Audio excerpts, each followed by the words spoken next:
Hello everyone, welcome back to my YouTube channel Wangshan and emotions. I hope आप सब अच्छे हो, अच्छे नहीं तो हो जाओ यार। काफ़ी लोग सोच रहे हैं स्टोरी काफ़ी ज़्यादा कंफ्यूजिंग है।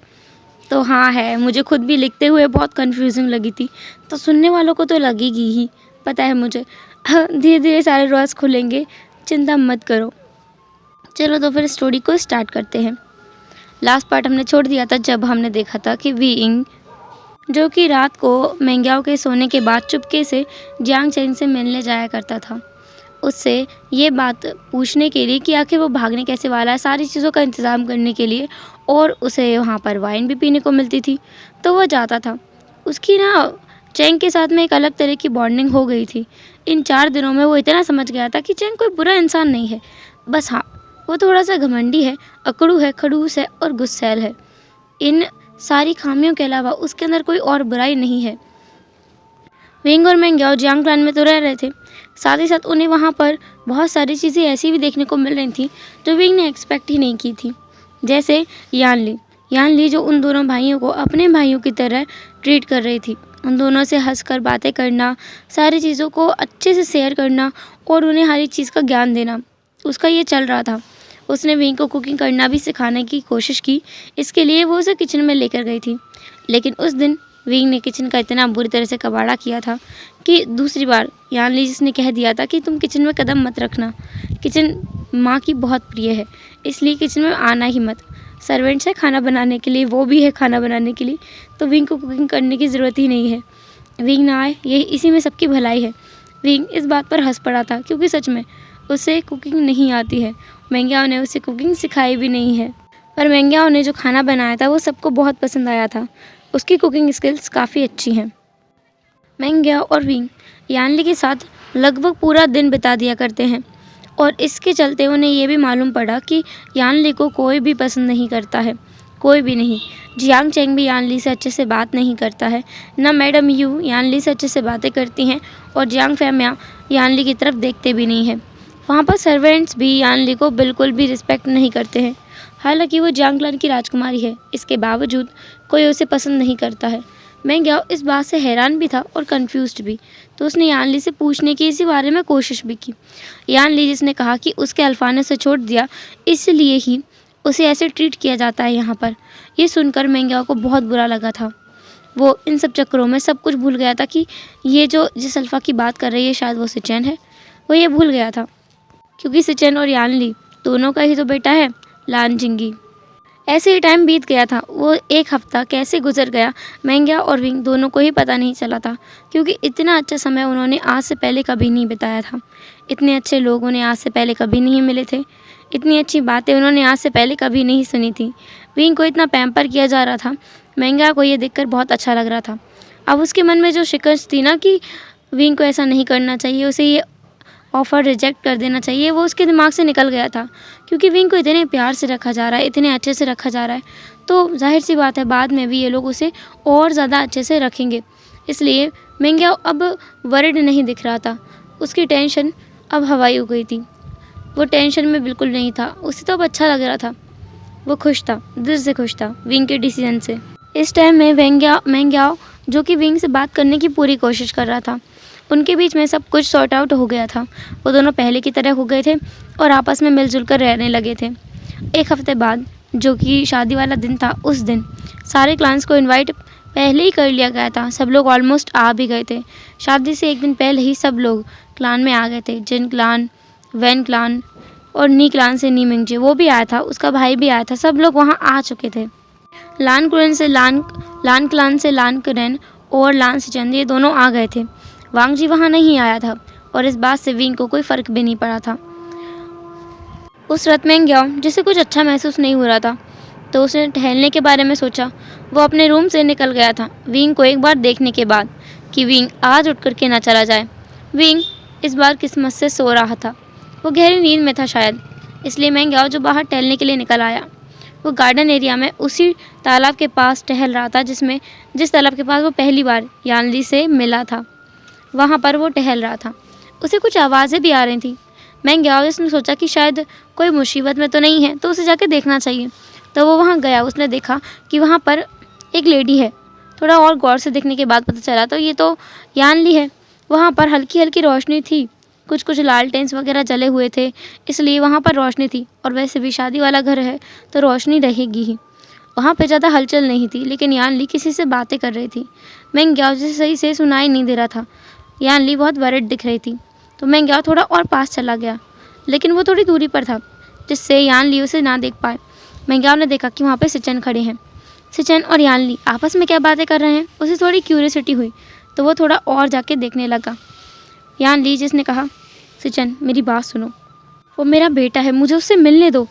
तुम जानते हो मैं उससे मिलना चाहती हूँ, वो कैसा भी है पर है तो मेरा ही खून ना। सिचेन जिन्होंने कहा, नहीं बिल्कुल नहीं, अब तुम्हारा मुझसे और उस बच्चे से दोनों से कोई रिश्ता नहीं है। तुम्हें हम दोनों से दूरी बनाकर ही रखनी चाहिए। दूर रहो हम दोनों की ज़िंदगी से, मैं तुम्हें अब नहीं चाहता। सिचेन ऐसा बोलकर जाने वाले थे। यान ली जिन्होंने उसका हाथ पकड़ लिया, सिचेन को हाथ को टाइटली पकड़ा और कहा, सिचेन मेरी बात सुनो, तो तुम ऐसा नहीं कर सकते। तुम्हें मुझे उससे मिलने देना होगा। मैं उसकी माँ हूँ आखिर। किस माँ का मन नहीं मानेगा अपने बेटे से न मिलने के लिए। मुझे एक बार उससे मिल लेने दो। मैं बस उसे दूर से देखना चाहती हूँ और कुछ भी नहीं। यहाँ मैं समझती हूँ मेरी गलतियाँ बहुत सारी रही हैं, लेकिन क्या मैं अपने बेटे को भी नहीं देख सकती? सचिन जिन्होंने अपने हाथ को छुड़ा लिया एकदम झटके से, उन्होंने कहा, देखो अब उस बच्चे पर तुम्हारा कोई हक नहीं है, और रही बात उस बच्चे की माँ की, तो मैं उसे जल्द ही एक और माँ ला के देने वाला हूँ। वो उसका माँ भी रहेगा और उसका ख्याल भी रखेगा, तुम्हारी तरफ से छोड़ेगा नहीं। इसलिए दूर रहना मुझसे और मेरे बेटे से। यान ली जो वहीं गिर गई थी घुटनों के बल, वो बोल रही थी, मुझे माफ़ कर दो, मुझे माफ़ कर दो। क्या मेरी गलती की एक बार माफ़ी भी नहीं दे सकते तुम? मुझे माफ़ कर दो सिचेन। लेकिन सिचेन वहाँ से मुंह फेर कर चले गए थे। इधर मैंग ग्याओ जिसने सब कुछ सुना था, उसने कोई रिएक्ट नहीं किया। उसे कुछ महसूस ही नहीं हो रहा था।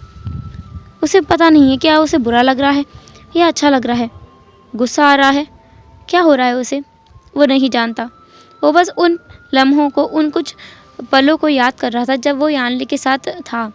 अभी इन 1 हफ्तों में यान ली ने कितने अच्छे से उसे ट्रीट किया है, कितने अच्छे से उससे बातें की हैं, कितने अच्छे से उसके भाई को ट्रीट करती है यान ली।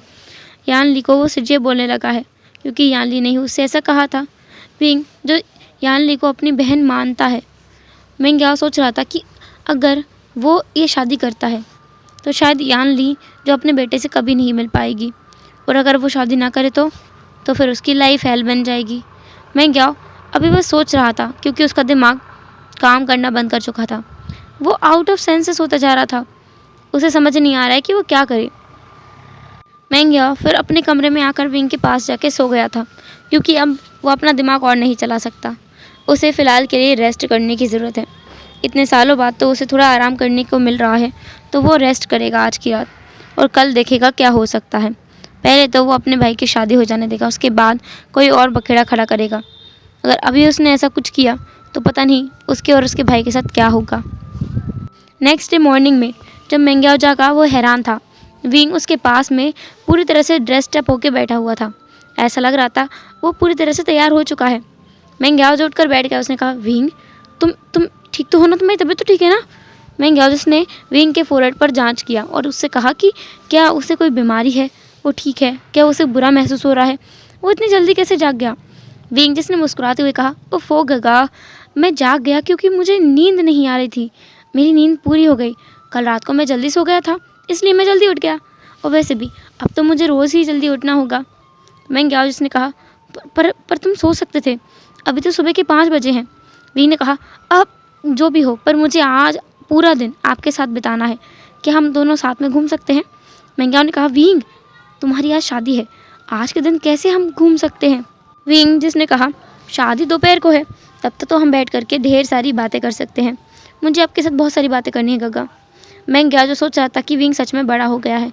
विंग को पता है कि कुछ टाइम बाद मेंग्याओ को यहाँ से जाना पड़ेगा। उनके पास बहुत कम समय है एक दूसरे के साथ बिताने के लिए, इसलिए विंग उसके साथ पूरा दिन बिताना चाहता है। आज का पूरा टाइम जितना उसके पास है वो मेंग्याओ के साथ बिता देना चाहता है। मेंग्याओ को ये सोच करके खुशी भी हो रही थी और दुख भी हो रहा था। उसकी फेस पर एक फेंटेड स्माइल थी। उसी फेंटेड स्माइल के साथ उसने कहा, ठीक है। मेंग्याओ जो उठकर बैठ गया था। विंग जो कि ऑलरेडी ब्रेकफास्ट मंगा चुका था, मेंग्याओ ने कहा, विंग हम इतनी जल्दी कैसे ब्रेकफास्ट करेंगे? तुम्हें भूख लगी है? विंग ने कहा हाँ लगी है, आप जाके नहा के आओ ना गगा, मैं ये निकालता हूँ तब तक। मेंग्याओ ने बस अपना सर ना में हिला दिया कि कभी कभी उसका भाई ऐसी हरकतें करता है जो कि अनप्रेडिक्टेबल हैं, जिन्हें सोचा ही नहीं जा सकता। मेंग्याओ अच्छे से बात लेकर के क्लीन होकर के बाहर आया। उसने देखा विंग ने तो ब्रेकफास्ट लगा दिया है। विंग मेंग्याओ दोनों ने मिलकर एक साथ ब्रेकफास्ट भी ख़त्म कर लिया। उसके बाद वो दोनों बैठ करके बातें कर रहे थे। बाद में वहाँ पर यानली आई। यानली को देखकर मेंग्याओ को रात की सारी बातें याद आ गई थी। उसने अपने मन में एक डिसीजन ले लिया है। अब वो वही करेगा जो उसने डिसाइड किया है, चाहे उसका नतीजा कुछ भी क्यों ना हो। वैसे भी उसके भाई की ज़िंदगी तो सेटल होने वाली है, तो फिर वो ये सारे काम कर सकता है। यानली जब वहाँ आई तो मेंग्याओ जिसने यानली से कहा कि वो उसके भाई को तैयार कर दे, वो बस थोड़ी देर में आता ही होगा। मेंग्याओ जो वहाँ से चला गया था वो डायरेक्ट लान जो सेट है उनके क्वार्टर्स के पास पहुँचा। वहाँ जाने के बाद उसने लान सीजन को ढूंढा। उन्हें ढूंढने के बाद उसने उनसे कुछ बातें की। इसके बाद वो वापस आ गया था विंग के पास। विंग जो पूरी तरह से तैयार हो चुका था। विंग ने एक रेड कलर का एक हार्मफू पहना है। उस हार्मफू ने विंग को पूरी तरह से ढक दिया है। उसके फेस पर एक वेल भी है जो कि अक्सर ओमेगास के फेस पर लगाई जाती है, तो विंग के फेस पर भी है। विंग जो कि पूरी तरह से रेडी हो चुका था एक न्यूली ब्राइड की तरह। मेंग्याओ की आंखों में आंसू आ गए थे। मेंग्याओ ने कहा, विंग मुझे तुम्हारी बहुत याद आएगी। विंग ने कहा, गगा इतना सेंटी मत हो वरना मैं जा ही नहीं पाऊँगा। मेंग्याओ जिसने कहा, हाँ मैं नहीं हो रहा हूँ, पर विंग तुम इतने जल्दी इतने बड़े हो गए। ऐसा लगता है कि कुछ टाइम पहले की बात है जब तुम मुझे मिले थे। हाँ, तुम कब 6 साल से इतने बड़े हो गए मुझे पता ही नहीं चला। विंग जो कि अभी बस 16 साल का है और जल्द ही 17 साल का होने वाला है, उसने कहा, गगा मैं बड़ा हो चुका हूँ, मैं पूरे 17 साल का हूँ। मेंग्याओ जिसने कहा, 16। विंग हंस पड़ा। उसने कहा, हाँ हिसाब गिनना बंद करो। मेंग्याओ जिसने फिर विंग को बैठ करके उसके साथ बैठकर उसने बातें की थोड़ी बहुत, और बाद में उन्हें सैनिकों ने बुला लिया था क्योंकि हॉल में सारी तैयारियां हो चुकी हैं। पूरे जियांग क्लान को बहुत अच्छे तरीके से सजाया गया था, इतने अच्छे तरीके से कि कोई कह ही क्या सकता है। ऐसा लगता है कि जिन क्लान वालों का असर आ गया है वह जियांग क्लान वालों के ऊपर। जैसे जिन क्लान वाले शो ऑफ करते हैं, इस बार शो ऑफ जियांग क्लान वालों ने किया है। स्पेशली मैडम यू जिन्होंने पूरी जगह को बहुत अच्छे तरीके से डेकोरेट किया है। और मैडम यू इतनी खुश हैं, इसे देखकर जियांग फैमिली थोड़े से हैरान है कि आखिर ये लेडी इतनी खुश है। अपने बेटे की शादी हो रही है, चलो ये तो ठीक है, और एक ऐसे ओमेगा से हो रही है जो किसी बड़े सेक्ट से बिलोंग नहीं करता है, कोई राजकुमार नहीं है, तो फिर ये इतनी खुश हो क्यों रही है। कुछ तो दाल में काला है। उन्हें ऐसा महसूस हो रहा था, उन्हें कुछ तो गलत लग रहा था, लेकिन वो कुछ कर भी नहीं सकते। मैडम यू के सामने उनकी एक नहीं चलती है। वैसे तो ओमेगास को हमेशा नीचे ही रखा जाता है, लेकिन मैडम यू की बात बहुत अलग है। उनके पास कुछ ऐसी पावर्स भी हैं जो अदर ओमेगास, जो साधारण ओमेगास होते हैं, उनके पास नहीं है। जैसे जीडियान की शक्ति, वो सिर्फ और सिर्फ पूरे कल्टीवेशन वर्ल्ड में मैडम यू के पास ही है। विंग जिसने अपना वेल पहना हुआ था, वो उस हॉल में एंट्री कर रहा था जो कि जिसमें वेडिंग होने वाली थी, उस हॉल में एंट्री कर रहा था। विंग अपने वेल से ही देख पा रहा था क्योंकि वेल ट्रांसपेरेंट थी, तो वो उससे देख पा रहा था सामने का नज़ारा। सामने स्टेज पर जियांग चेंग खड़ा हुआ है, फुली ड्रेस्ड अप। उसके फेस पर कुछ भी ऐसा नहीं है कि वो इस शादी को रोकने वाला है या फिर वो इस शादी से खुश है ना खुश है, ऐसा कुछ भी उसके फेस पर दिखाई नहीं दे रहा है। विंग जानता है इसके पीछे का राज। ये लड़का जो उसके सामने खड़ा है, ये सच में उसे पसंद नहीं करता है। हाँ, दोस्त की तरह कह सकते हैं पसंद करता है, पर उस तरीके से नहीं। और अगर एक बार उसकी शादी हो गई तो ये उसे छोड़ेगा भी नहीं, क्योंकि है तो एक अल्फ़ा ही। अल्फ़ा की फितरत कैसे बदल सकती है। विंग जानता है, वो बस अब प्रे कर रहा था कि जो उसने सोचा है वो हो जाए, उसमें कुछ गड़बड़ ना हो। विंग जो चारों तरफ देख रहा था कि क्या यहाँ कोई और भी आया है। विंग खुद भी जानता है कि वो वांग जी को ढूंढ रहा है, लेकिन वो फिर भी अपने मन में खुद से कह रहा था कि वो वांग जी को नहीं ढूंढ रहा है, वो बस अपने भाई के फियांसे को ढूंढ रहा है, लान सीजन को और उसके अंकल को ढूंढ रहा है, क्योंकि उस घर में उसका भाई रहने वाला है। उसे जब वहाँ पर लान सीजन और लान कुरैन दिख गए, इसके बाद भी उसने अपने सर को हिलाना बंद नहीं किया। वो इधर उधर देखे जा रहा था। पता नहीं क्या हो रहा है विंग को, एक अजब सी बेचैनी हो रही है, घबराहट हो रही है, वो नर्वस है, लेकिन उसे खुद भी नहीं पता है कि वो ऐसा फील क्यों कर रहा है। विंग उस स्टेज के पास गया था, वहाँ पर उसे मेंग्याओ लेकर गया। जियांग चेंग जिसने अपने हाथ को आगे बढ़ा दिया, विंग ने उसके हाथ को पकड़ भी लिया। विंग अब स्टेज पर खड़ा था, सारे रिचुअल्स पूरे हुए जा रहे थे, एक के बाद एक विधि पूरी हो रही थी। विंग को ऐसा लग रहा था आज तो वो गया, आज सच में ये शादी हो जाएगी और वो सूली चढ़ जाएगा। उसे ऐसा ही महसूस हो रहा था। वहाँ पर अचानक से एक अनाउंसमेंट हुई, शादी के बीचों बीच अनाउंसमेंट हुई कि जो लाल क्लैन का सेकंड प्रिंस वहाँ आ रहा है, मतलब हंगुन जुन यानी कि हमारा वांगची वहाँ आ रहा है। ये सुनकर विंग थोड़ा सरप्राइज था, उसकी शादी में वांगची क्यों आ रहा है? वांगची को तो वैसे भी वो बिल्कुल पसंद नहीं है, तो फिर वो यहाँ आ क्यों रहा है? विंग जिसने इस बात को पूरी तरह से नज़रअंदाज किया, उसे तो बस किसी और चीज़ का इंतज़ार था कि वो चीज़ हो और वो यहाँ से भागे, सबकी नज़रों के सामने से भागे। वांग जी जो वहाँ आ रहा था वो यहाँ पर अपने भाई के लिए आया था, सिर्फ़ और सिर्फ अपने भाई के लिए, और उसके पास एक न्यूज़ भी थी अपने अंकल के लिए। वो इसलिए यहाँ आया हुआ था। वो वहाँ आया और अपने भाई के पास में जाके खड़ा हो गया। पूरी शादी को वो देख रहा था। अब शादी के रिचुअल्स फिर से स्टार्ट कर दिए गए थे। प्रीस्ट सारी बातें बोले जा रहा था। वो जो पंडित था वहाँ पे वो सारी मंत्र पढ़ रहा था। उनके बोझ लेने वाले जब टाइम आया कि वो बोल रहा था कि अब आपको एक दूसरे के साथ में बोझ लेने हैं, कस्में खानी है। जियांग चेंग जिसने बस इतना कहा, मैं जियांग चेंग, जियांग क्लैन का राजकुमार। इसके बाद उसे खांसी उठना चालू हो गई थी। वहाँ पर सिर्फ चेंग ने अकेला नहीं था जिसे खांसी उठ रही थी, बल्कि बाकी लोग भी थे जिन्हें खांसी उठ रही थी। वो लोग अपनी जगह पे जैसे जमे जा रहे थे। वांग जी जो खुद भी अपनी जगह पे एकदम सतर्क स्टिफ हो गया था, उसकी बॉडी जैसे जम गई थी। बाकी लोगों के साथ भी यही हो रहा था। वहाँ पर विंग जिसने तुरंत ही वहाँ से जियांग चेंग से अपना हाथ छुड़ाया। जियांग चेंग की बॉडी खुद भी जम गई थी, पर विंग के ऊपर उस चीज़ का असर नहीं हो रहा था। विंग जिसने अपनी वेल को सबके सामने ही हटा दिया। वांग जी जिसने विंग के फेस को देखा और पता नहीं उसे क्या हुआ, उसे बहुत अलग महसूस होने लगा। इस फेस को वो कितने टाइम से भुलाने की कोशिश कर रहा है। लगभग 1 हफ्ते से वो इस फेस को भुलाने की पूरी कोशिश कर चुका है, लेकिन ये फेस उसके दिल दिमाग पर एकदम कब्जा करके बैठ गया है। जहाँ देखो उसे वहाँ विंग नज़र आता है। इन दिनों में, इस 1 हफ्ते में वांग ची ने विंग को कितनी जगह पर कितनी बार देखा है और कितनी बार उसे तलवार से अपनी इमेजिनेशन में ही मार दिया है, वो खुद भी नहीं जानता है। विंग जो कि वहाँ से अपनी वेल को हटाकर इधर उधर देखने लगा, वहाँ नी हुसैन जो कि दौड़ते हुए आया। उसने विंग के हाथ को पकड़ा और विंग को वहाँ से भगा कर ले जाने लगा। वो दोनों दौड़ रहे थे। विंग जिसने अपने एक हाथ से अपने जो रोब हैं उसको नीचे से पकड़ लिया था, दूसरा हाथ नी हुसैन के हाथ में था और विंग दौड़ रहा था। उसके बाल हवा में लहरा रहे थे। विंग को अभी ये मालूम ही नहीं था कि उसकी ब्यूटी ने कई लोगों को अपनी तरफ अट्रैक्ट कर लिया है, जिनमें से एक वो इंसान भी है जो सच में उसका है, वांग जी, जो खुद भी विंग को देखे जा रहा है। विंग यहाँ से भाग रहा है, अपनी ही शादी से भाग रहा है। नी मिंगजू को सबसे बड़ा झटका लगा, क्योंकि उसका भाई जो उसके सामने आंख उठा के देखने की हिम्मत नहीं करता है, उसकी आंखों के सामने से ओमेगा को भगा कर ले जा रहा है। ये देखकर उसे बहुत गुस्सा आया। एक पल के लिए वो बहुत गुस्से में था, दूसरी पल उसके फेस पर एक डबल स्माइल थी कि चलो, इसका मतलब ये है नी हुसैन विंग को पसंद करता है और विंग नी हुसैन को पसंद करता है। तो आखिरकार नी हुसैन विंग को अपने साथ नी क्लान ही लेकर जाएगा, और अगर ऐसा करता है तो विंग उसके हाथ में रहेगा। फिर बाद में वो मेंग्याओ को सबक सिखा सकता है। मेंग्याओ की इतनी हिम्मत कैसे हुई उसे छोड़कर किसी और अल्फ़ा को चुनने की?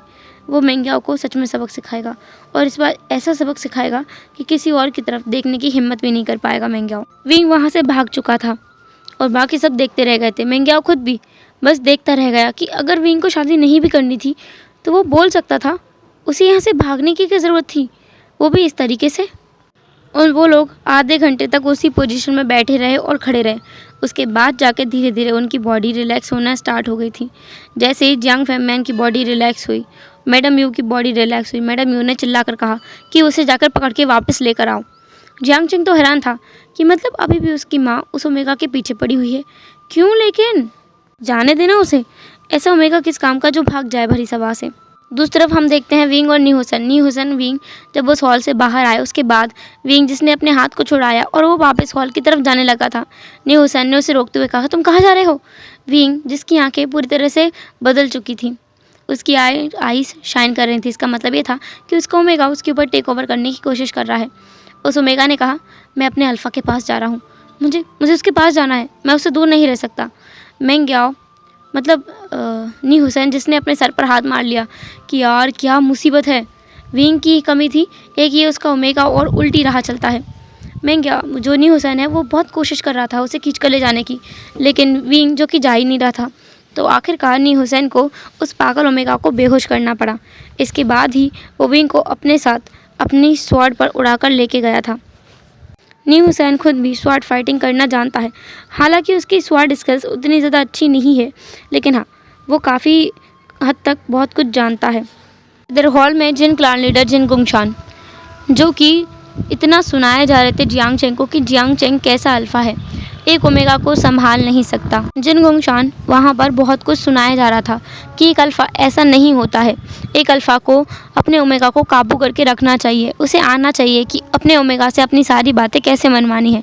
यहाँ तो उल्टा ही हो गया। जियांग चेंग का ओमेगा उसे यहाँ भरे सरे इतने सारे क्लान लीडर्स सेक्ट लीडर्स के बीच में से भागकर बेइज्जत करके गया है, और जियांग चेंग अभी भी एक जगह पर खड़ा हुआ है। जियांग चेंग, जिसका इन सब बातों पर ध्यान था ही नहीं, उसे पता था कि विंग ऐसी ही कोई ऊटपटांग हरकत करेगा, तो वो तो ये सब कुछ जानता था पहले से, उसे कोई फ़र्क नहीं पड़ रहा था। लेकिन मेंग याओ जैसे बहुत गुस्सा आ रहा था। जिन गुंगशान जो बोले जा रहा था कि ओमेगा को हमें अपने पैरों के तले जूती बना के रखनी चाहिए, उसे अपने पैरों तले दबा कर रखना चाहिए, वो हमारे सेवा करने के अलावा और कुछ भी करने के लायक नहीं है। मेंग याओ को गुस्सा तो बहुत आ रहा था, और इसलिए उसने अपनी मुट्ठियों को बांध लिया था। वो वहाँ से बिना कुछ कहे मुड़कर वहाँ से चला गया, क्योंकि उसे अब विंग को ढूंढना भी है। सिचेन जो खुद भी उसके पीछे पीछे आ गए थे, उन्होंने मेंग याओ के हाथ को पकड़ा और कहा, मेंग याओ जिसने अपने हाथ को छुड़ाया और कहा, क्या अब क्या है? मैंने तो कह दिया ना मैं आपसे शादी नहीं करूँगा, तो अब आप मेरे पीछे क्यों पड़े हैं? हेलो एवरीवन, तो कैसा रहा आज का पार्ट? जो भी हो जैसा भी हो कमेंट जरूर करना, एंड फिर मिलेंगे नेक्स्ट एपिसोड में। तब तक के लिए टेक केयर, बाय बाय, अपना ख्याल रखना, बाय बाय।